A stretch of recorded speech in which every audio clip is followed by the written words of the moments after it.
Assalamualaikum warahmatullahi wabarakatuh. Salam sejahtera bagi kita semua. Apa kabar anak-anakku sekalian? Semoga kalian selalu sehat, selalu dalam lindungan Allah Subhanahu wa Ta'ala, Tuhan yang Maha Esa, dimanapun kalian berada.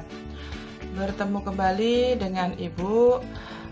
Ibu masih menyampaikan materi pembelajaran seni budaya kelas 9 di semester genap kali ini.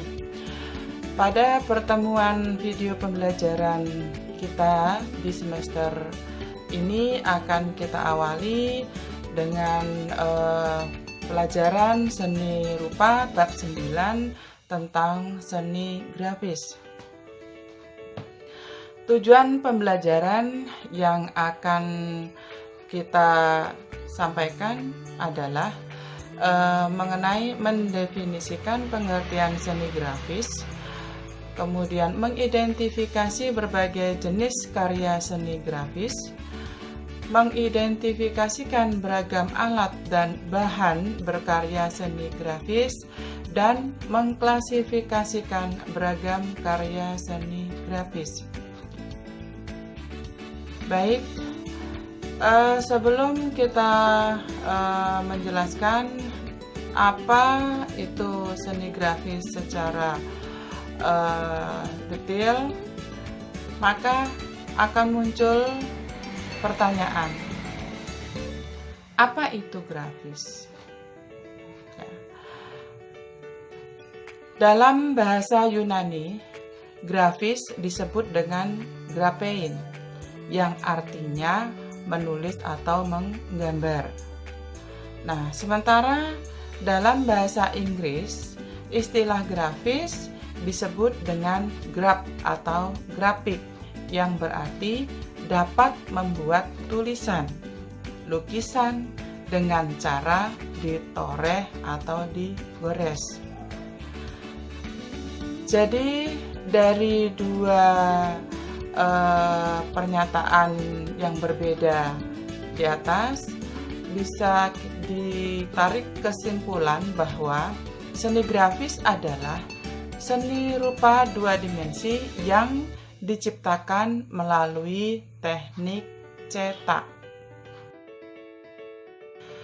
Kegiatan mencetak hanya untuk memproduksi gambar atau lukisan secara massal atau disebut dengan offset. Kegiatan offset ini menggunakan percetakan modern. Contohnya mesin fotokopi yang bisa menghasilkan dalam jumlah banyak. Sekarang kita lanjutkan ke jenis-jenis seni grafis berdasarkan teknik pembuatannya.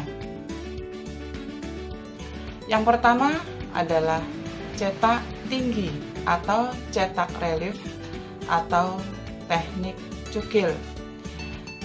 Teknik ini menggunakan klise atau acuan atau alat cetak yang akan menghasilkan gambar dari bagian yang menonjol, ada bagian lebih tinggi. Caranya adalah alat cetak dioles dengan tinta lalu ditempelkan di kertas. Tinta gambar akan berpindah ke kertas, ya, karena posisi cetakan yang lebih tinggi tadi. Ya, contohnya seperti stempel. Ya, stempel merupakan salah satu alat untuk mencetak gambar atau tulisan dengan teknik disebut teknik cetak tinggi. Ya, contohnya pada saat kita akan mentempel ijazah atau raport, nah itu contoh dari cetak tinggi. Yang berikutnya adalah cetak dalam atau integro print. Nah, cetak dalam ini adalah merupakan seni cetak yang menggunakan klise dalam artinya bagian dalam menyerap tinta dan akan membekas pada kertas. Yaitu cetak dalam dibuat dengan bahan cetakan dari aluminium atau kuningan, ya, atau logam tipis yang ditoreh hingga menghasilkan goresan yang dalam.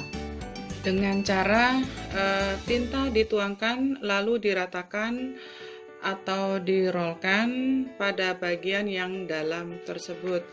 Maksudnya setelah tinta dituangkan di permukaan, kemudian kita ratakan dengan menggunakan roll atau kuas.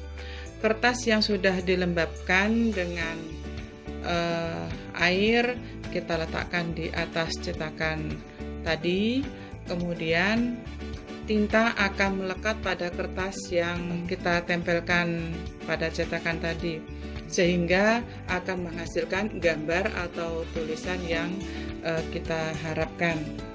Dalam kegiatan cetak dalam, alat yang kita pergunakan untuk menoreh pada logam atau aluminium, yaitu kita bisa menggunakan alat khusus, yaitu disebut pahat grafis, atau bisa menggunakan alat yang lain, yaitu seperti paku, tapi harus kita pilih paku yang ujungnya runcing. Kemudian juga bisa menggunakan jarum.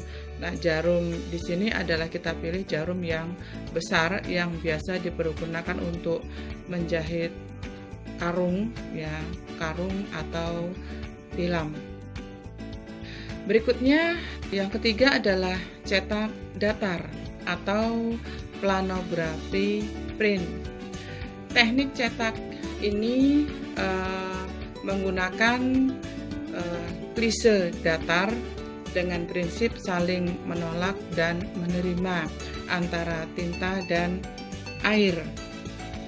Cetak datar adalah kegiatan memperbanyak hasil cetakan dengan media permukaan yang datar. Ya, pada dasarnya hampir sama, hanya saja bentuk cetakannya yang berbeda, tekniknya sama. Dan yang keempat adalah cetak saring. Salah satu teknik cetak yang menggunakan ini adalah salah satu teknik cetak yang menggunakan layar atau screen dengan kerapatan serat tertentu. Cetak saring dikenal juga dengan sablon. Nah, sablon tersebut banyak digunakan untuk mencetak tulisan atau gambar pada permukaan datar atau rata. Seperti pada kertas, kaos, spanduk, plastik atau media yang lain. Yang penting permukaan media itu adalah datar, sehingga pada saat kita melakukan kegiatan cetak bisa menghasilkan gambar yang baik yang kita inginkan. Dari materi yang sudah Ibu sampaikan tadi, kita bisa mengambil kesimpulan bahwa berkarya seni grafis itu adalah merupakan salah satu karya di mana kita bisa menghasilkan banyak karya hanya dengan satu acuan atau satu contoh gambar. Dalam hal ini, kenapa seperti itu? Karena seni grafis disebut dengan seni cetak atau sablon. Untuk itu, guna mengukur kemampuan kalian, maka silahkan video ini kalian tonton sampai selesai, sehingga kalian bisa menjawab pertanyaan-pertanyaan berikut ya. Pertama, jelaskan secara singkat tentang seni grafis. Kemudian yang kedua, sebutkan 2 contoh hasil cetak tinggi yang biasa digunakan sehari-hari. Kemudian yang ketiga, sebutkan jenis-jenis seni grafis berdasarkan teknik pembuatannya. Dan yang keempat, sebutkan alat yang dipakai pada cetak dalam. Silakan dikerjakan pada lembar kertas folio bergaris. Sampai di sini pertemuan video pembelajaran pertama kita.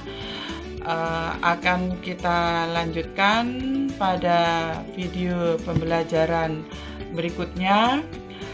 Pesan ibu, jangan lupa selalu menggunakan masker apabila kalian keluar rumah, kemudian selalu jaga jarak, dan yang terpenting adalah selalu cuci tangan dengan sabun pada air mengalir atau menggunakan hand sanitizer.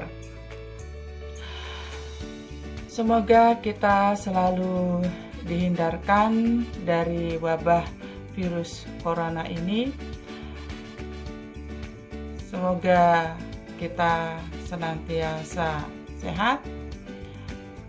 Insya Allah kita akan bertemu kembali pada video pembelajaran yang kedua tentang menggambar seni grafis atau menghasilkan atau membuat karya seni grafis.